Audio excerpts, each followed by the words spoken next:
Our world is changing rapidly. One of the biggest paradigm shifts is technology's effect on decentralization. Whereas in the past you had to go to a central hub to do business, now technology lets you do it from your bedroom. How will these changes shape South Carolina? Norma Owen is a professional futurist who says that the next 20 years will be as monumental in terms of change as the last 300. Looking forward, let's say even 5 years from now, when you have self-driving cars, you can call up your Tesla car, not even your Uber driver, but your Tesla car coming to your door to be able to take you someplace. When you can place an order on Amazon and have the drone drop it off right in front of you.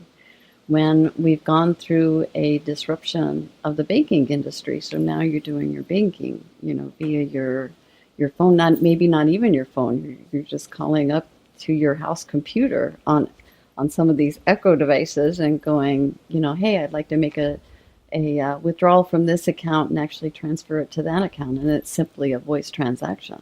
So that's talking 3 to 5 years out, much less when you start going 10, 15, 20 years out. And banking is a case forcefully in point. It calls into question the effect of money on society.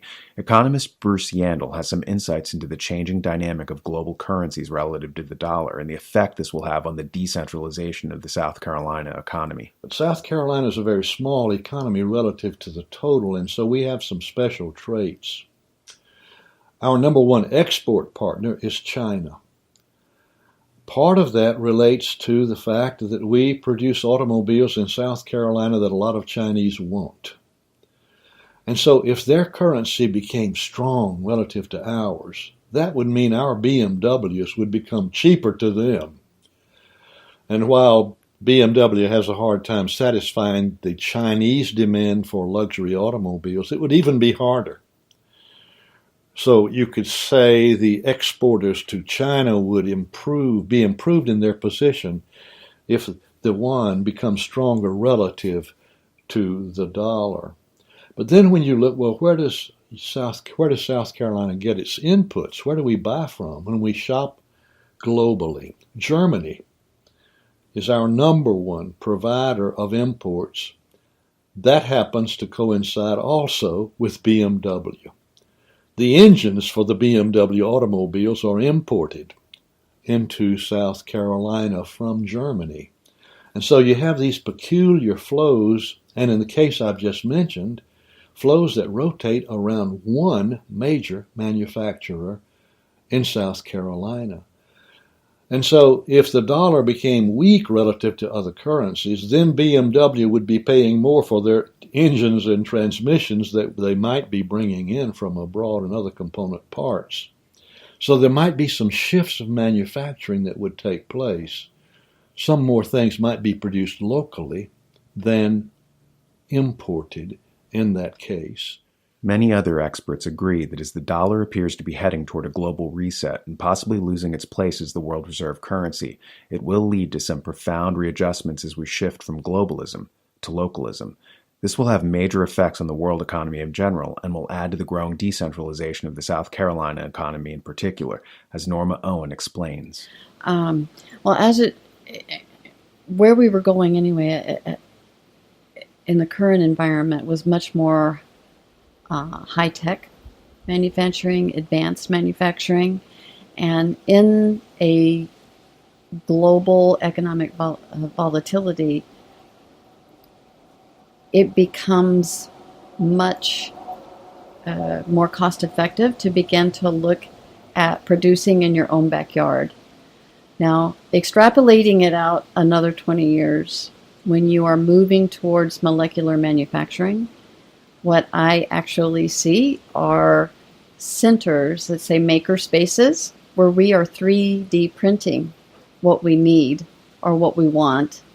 And so therefore, it comes back to home anyway. So with the volatility within the dollar going forward and the volatility that looks like is going to be happening globally, these maker spaces, these molecular manufacturing, the more advanced that we get in terms of our manufacturing bases, means that we become much more localized.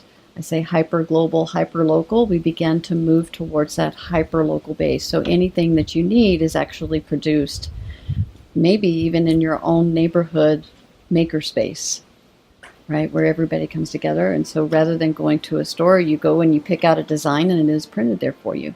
We already have houses that are being printed 3D. We have cars being printed 3D. It's a matter of the more sophistication of these 3D printers being able to do more and more complex types of printing in order to bring the goods to you. One such makerspace is called Synergy Mill in Greenville, South Carolina. It's the upstate's first tentative step into one of these fascinating workspaces from the future. Synergy Mill is a makerspace and community workshop in Greenville, South Carolina. And we're kind of like a gymnasium with tools. We do all kinds of crazy things with our members, doing all kinds of projects from 3D printing to woodworking, foam, and all kinds of crazy stuff. So a couple of weeks ago for Halloween, we built a really awesome steampunk jetpack.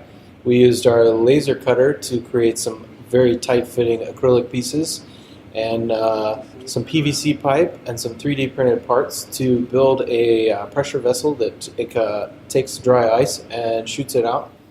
It may seem like fun, but it's really serious business as these creative minds experiment with design and cutting-edge fabrication techniques that are a first probing step into the decentralization of the future, as more products are made in your neighborhood makerspace than in some factory halfway around the world.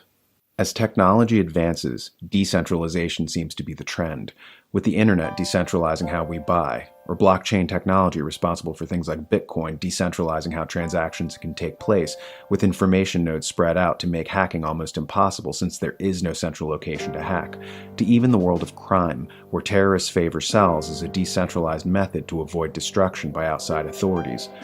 Ironically, America as a nation was founded on the idea of decentralization. Unlike European monarchies, we wanted power to be as diffuse as possible. We got the idea from the Greeks, whose Hellenic world had no capital and where city-states existed independently. This, ironically, made us stronger as a nation and almost impossible to take down by the British Empire. It also helped us avoid the corruption that inevitably sets in when centralization occurs. This was the American experiment. And after a century of reversal and centralization, it would appear that technology is seeing us return to our roots of decentralization. It means more power for individual communities, with South Carolina being no exception going forward.